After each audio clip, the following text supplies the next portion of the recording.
భక్తులందరికీ నమస్కారం అండి. దేవి అనుగ్రహం ఛానల్కి స్వాగతం. దుర్గమ్మ యొక్క ఆశీస్సులు మనందరిపై ఉండాలి అని చెప్పి మనస్ఫూర్తిగా కోరుకుంటూ ఈరోజు వీడియో స్టార్ట్ చేస్తున్నాను ఫ్రెండ్స్. ఇక ఈరోజు వీడియోలో మనం చూడబోయేది ఏంటి అంటే, బిడ్డ ఈరోజు దుర్గమ్మ నీ కోసంగా 2 ఉత్తరాలు అయితే తీసుకొచ్చిందమ్మా. 2 ఉత్తరాలలో ఒక ఉత్తరాన్ని అయితే నువ్వు తాకు.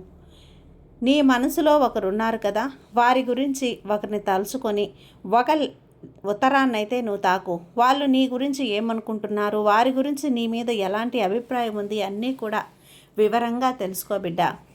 మొదటి ఉత్తరం తాకినటువంటి నా బిడ్డ వారి వ్యవహారాలు వారి మాటల్లోనే వినిబిడ్డ. ముందుగా నువ్వు మొదటి ఉత్తరం నీ మనసులో ఒకరిని తలుచుకొని ఏ ఉత్తరాన్నైతే తాకుతావో వారి గురించి ఇప్పుడు ఈ సందేశం అనేది చాలా నీకు కనెక్ట్ అవుతుంది బిడ్డ. ఎవరిని నువ్వు ఏం చూసి మిస్ చేసుకుంటున్నావో వారికి ఇప్పుడు వాళ్ళు తలుచుకున్న వారు నీ మనసులో ఏమనుకుంటున్నారో ఇప్పుడు విందాం.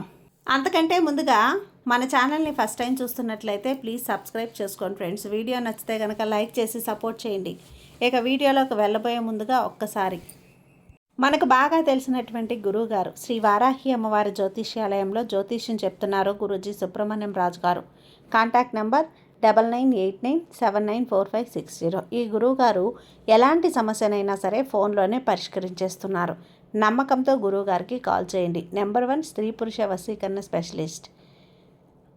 భార్యాభర్తల మధ్య కలహాలు రావటం, ప్రేమించుకున్న వాళ్ళు దూరం అవటం, మనశ్శాంతి లేకపోవటం, శత్రుపీడ, నరఘోష, నాగదోషం, శత్రు ప్రయోగాలు, ఆరోగ్య సమస్యలు, ఆర్థిక సమస్యలు, కుటుంబ సమస్యలు మరియు మానసిక సమస్యలు, ఎటువంటి సమస్యలకైనా సరే శాశ్వతమైన పరిష్కారాన్ని అందిస్తారు గురూజీ సుబ్రహ్మణ్యం రాజు గారు.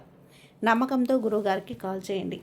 నెంబర్ 1 మీ సమస్యను పరిష్కరించుకోండి. జై వారాహి అమ్మ. ఇక వీడియోలోకి వచ్చేస్తే మొట్టమొదటిగా మొదటి ఉత్తరం కోరుకున్న వారి ప్రేమ, వాళ్ళ జీవితం చాలా అంటే చాలా అద్భుతంగా ఉంటుంది. మీరు ఏం చేయాలనేది అసలు మీకు ఎప్పుడైనా సరే అర్థం కావటం లేదు కదా. అలాగే మీ మనసులో ఒకటి ఉంది. మీ సమయం చాలా ఇంకోలా మీకు చూపెడుతూ ఉంది. చాలా అంటే చాలా ఇబ్బందులు కనిపిస్తూ ఉన్నాయి బిడ్డ. మీ ఇబ్బందుల్ని ఎవరికీ చెప్పుకోలేకపోతున్నారు. కానీ కెరీర్ అయితే మాత్రం సరిగ్గానే వెళ్తుంది. ఏ విధంగా అయితే మీరు మీ జీవితాన్ని ప్లాన్ చేసుకున్నారో అన్నీ కూడా అలానే జరుగుతున్నాయి. కానీ అలా జరుగుతుందా లేదా అనే ఆందోళన మీకు ముందుగానే కలిగిస్తుంది.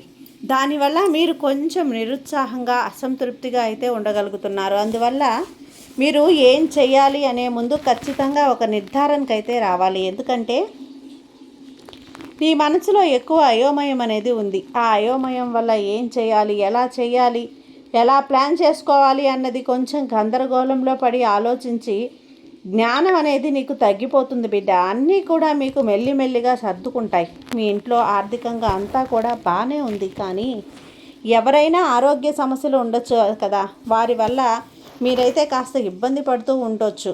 ఇందులో బాధపడాల్సిన అవసరం ఏమీ లేదమ్మా. ప్రతి వ్యక్తికి కూడా అనారోగ్యం అనేది సహజమే కదా. అలాగే వచ్చింది తగ్గిపోతుంది. త్వరలోనే మీకున్న ఇబ్బందుల నుంచి మీరు రిలీఫ్ అన్నది ఖచ్చితంగా జరుగుతుంది. ఇక్కడ అన్నిటికంటే పెద్ద సమస్య ఏంటి అంటే మీ పర్సనల్ ప్రాబ్లమ్స్. కెరియర్ అయితే చాలా చాలా బ్రహ్మాండంగా ఉంది. మీరు చూస్తున్నారు కదా బిడ్డ, మీకు ఈ దుర్గమ్మ ఏం చెప్పబోతున్నారు, మీ జీవితం ఏం చెయ్యాలి, ఏం చెయ్యకూడదు అన్నీ కూడా నేను చెప్తున్నాను.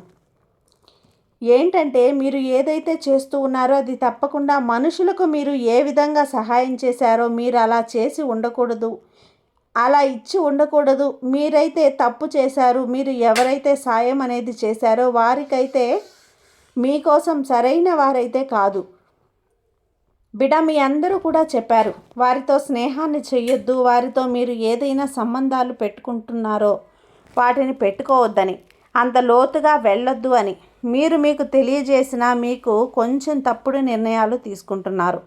ఇప్పుడు మీరు ఆలోచిస్తున్నారు, ఎవరైతే వ్యక్తి మీ జీవితంలో వచ్చారో వారిపై మీరు ఎక్కువ నమ్మకాన్ని పెట్టుకుంటున్నారు కదా, వారి ద్వారా మీ ధనం అనేది తప్పుదారిలో వెళ్ళిపోతుంది. దానివల్ల మీరు చాలా చాలా మనసు బాధపడి ఉన్నారు. దానివల్ల మీరు బాధపడుతూ ఉన్నారు కూడా. కానీ ఏమీ చేయలేదు. అన్నిటికంటే కూడా మంచి విషయం ఏంటి అంటే మీరు తెలుసుకుంటున్నారు మీరు చేసేది తప్పు. దీనిని గురించి మీరు పశ్చాత్తాపం కూడా పడుతున్నారు. మీరు ఇంకా మంచి గుడ్ న్యూస్ అనేది కూడా వినబోతున్నారమ్మా. అలాగే రాబోయే సమయంలో మీరు ఖర్చు చేసే ధనం అంతా కూడా ఆ ధనం మీది కాదు, మీ కుటుంబంలో వారిది. మీరైతే వారి బాధను తీసుకున్నారో ఆ డబ్బుల్ని కూడా మీరు ఇన్వెస్ట్ చేశారు. బిడ్డ, వారి తప్పు దారిలో ఇన్వెస్ట్ చేశారు కదా. ఒకవేళ వాళ్ళు మీ ఫ్రెండ్స్ అయి ఉండొచ్చు, లేదా తెలిసిన వారు అయి ఉండొచ్చు. ఎవరో ఒకరైతే మాత్రం మీరు ఆ ధనాన్ని ఇన్వెస్ట్ చేయటానికి ఇచ్చేశారు. కానీ ఆ వ్యక్తి సరైన వ్యక్తి కాదు. మీరు ప్రేమలోనో స్నేహంలోనో మర్యాదతోనో ధనాన్ని అయితే వాళ్ళకి ఇచ్చేశారు. కానీ బిడ్డ, దానివల్ల ఎప్పటికీ కూడా మీ కుటుంబంలో టెన్షన్లు.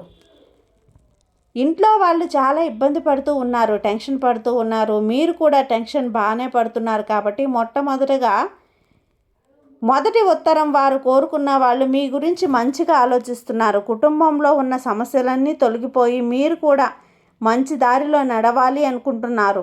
మీరు చేసేది తప్పో ఒప్పో ఏదైనా సరే దాని నుంచి మీరు బయటపడాలి అని చెప్పి, కుటుంబానికి మీరు సపోర్ట్గా ఉండాలి అని చెప్పి వారైతే అనుక్షణం అనుకుంటూ భగవంతుని ప్రార్థిస్తూ, ఇది మొదటి ఉత్తరం ఎవరినైతే తాకారో వారికైతే ఇది చాలా బాగా కనెక్ట్ అవుతుంది. ఇది మొదట తాకినా వారికి కనెక్ట్ అవుతుంది. ఇది ఖచ్చితంగా మీకు కనెక్ట్ అయితే ఖచ్చితంగా కామెంట్లో తెలియజేయండి. ఇక రెండవ నెంబర్ ఉత్తరం ఎవరైతే మీకు ఇష్టమైన వ్యక్తిని మనసులో తలుచుకొని రెండవ నెంబర్ ఉత్తరాన్ని తాకారో వారి జీవితం ఎలా ఉంటుంది, వాళ్ళు మీ గురించి ఏమనుకుంటున్నారు, ఇప్పుడు క్షుణ్ణంగా తెలుసుకోండి. రెండవ నెంబర్ ఉత్తరం ఎవరైతే తాకారో మీ ప్రేమ, మీ జీవితం గురించి ఇక్కడ కర్మ అనేది అనుభవంలోకి వస్తుంది బిడ్డ. ఇక్కడ మీరు ఏమీ కూడా చేయలేరు. మీరు ఏదైతే కర్మ చేశారో అదే మీకు తిరిగి వస్తుంది. ఇక్కడ మీకు మాత్రం బాధపడాల్సిన, కంగారు పడాల్సిన అవసరమా ఏమీ లేదు తల్లి. అవసరం లేదమ్మా. కొన్ని రోజుల్లోనే అన్ని విషయాలు కూడా మీకు సర్దుబాటు చేసుకుంటాయి. మీరు ఏదైతే ఇబ్బందులు అనుభవిస్తున్నారో అవన్నీ కూడా మీ కర్మల యొక్క ఫలితాలే. మీ కర్మల ఫలితం అనేది మీకు ఏదైతే కర్మ తిరిగి వచ్చిందో, మీరు ఏవైతే తప్పులు చేశారో వాటిని కూడా మీరు కర్మ రూపంలో మిమ్మల్ని అనుభవించేలా చేస్తుంది.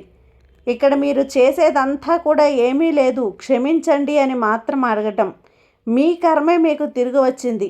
మీ ఫాస్ట్ లైఫ్లో ఏదైతే చేశారో అదంతా కూడా ఇప్పుడు మీరు చూడబోతున్నారు బిడ్డ. మీరు ఎప్పుడూ కూడా రిలేషన్షిప్స్ని సీరియస్గా తీసుకోలేదు. మీ పర్సన్ని బిజీ చేశారు. ఇప్పుడు మీరు ఇబ్బందుల్లో ఉన్నారు. మీరు ఈ అమ్మని ప్రార్థిస్తూ వేడుకుంటున్నారు కదా. మీరు కోరుకున్న వాళ్ళు ఎప్పుడో ఏ భగవంతుని దయతో ఉండాలి, ఆ దయతో ఎవరికి ఉండాలి, బాగుండాలి వారి జీవితం అని చెప్పి మొత్తం కూడా అలాగే ఉంటుంది. నువ్వు కోరుకున్నట్లుగానే ఉండకూడదు. అలా ఉండకూడదా? వాళ్ళు కూడా నీ గురించి ఆశపడుతున్నారు, కోరుకుంటున్నారు తల్లి. క్షమించని ఇక ఏ తప్పు చేయకూడదని చెప్పి కోరుకుంటున్నారు. ఇప్పుడు ఈ సమయంలో ఆ పర్సన్ అయితే మీ గురించి చాలా చాలా బాధగా ఫీల్ అవుతూ ఉన్నాడు. క్షమించమని అడుగుతున్నారు. అడుగడుగునా కూడా అనుకుంటూ ఉన్నారు.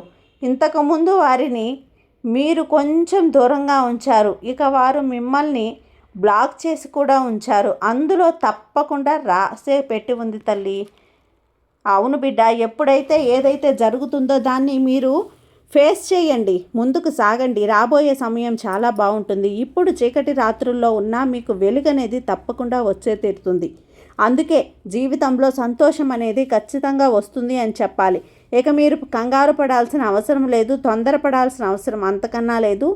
అంతా కూడా మీరు కోరుకున్న విధంగా బ్రహ్మాండంగా ఉంటుంది. ఇక మీరు నిశ్చింతగా ప్రశాంతంగా ఉన్నారు అంటే అన్నీ కూడా అందుతాయి. అది ఆనందంతో పాటు జీవితం మారుతుంది తల్లి. మీ కెరియర్ చాలా అప్ అండ్ డౌన్స్ చూస్తూ వచ్చారు కదా.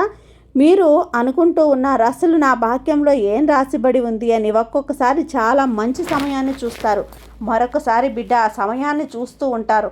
ఇలా రెండు కూడా అడుగులు ముందుకు వేస్తూ, అంటే 4 అడుగులు వెనక్కి వేయాల్సిన సమయం అనేది మీకు వస్తుంది. అసలు మీ లైఫ్లో మీకు ఏం జరగబోతుందో, ఏం జరుగుతుందో ఏమీ కూడా అనుక్షణం కంగారు పడుతూ, టెన్షన్ పడుతూ, ఇబ్బంది పడుతూ ఉండరు కదా.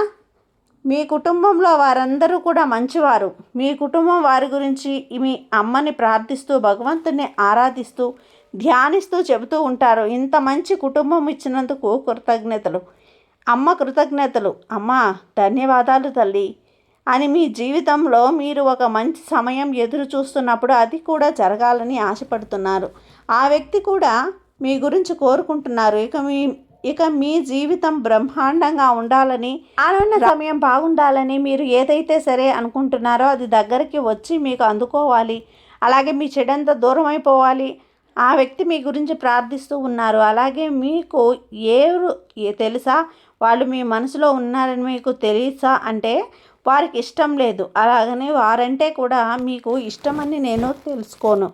చేసింది చిన్న తప్పులే, ఖచ్చితంగా అవి క్షమించి తొలగించుకోవాలి అని చెప్పి వాళ్ళు అనుకుంటూ ఉంటారు బిడ్డ. ఇక రాతి కొద్ది రోజుల్లో మాత్రం నీ జీవితం తప్పకుండా మారుతుంది. స్వయంగా భగవంతుడే మీకు వరాలను కురిపిస్తాడు. ఇందులో ఎలాంటి సందేహము రాదు. ఇక మాత్రం కూడా భయపడాల్సినటువంటి అవసరం అయితే రాదు. ఇంతకంటే కూడా ఏమీ బాధ లేదమ్మా. బాధల్ని భరించాల్సిన అవసరం అంతకన్నా ఏమీ లేదు.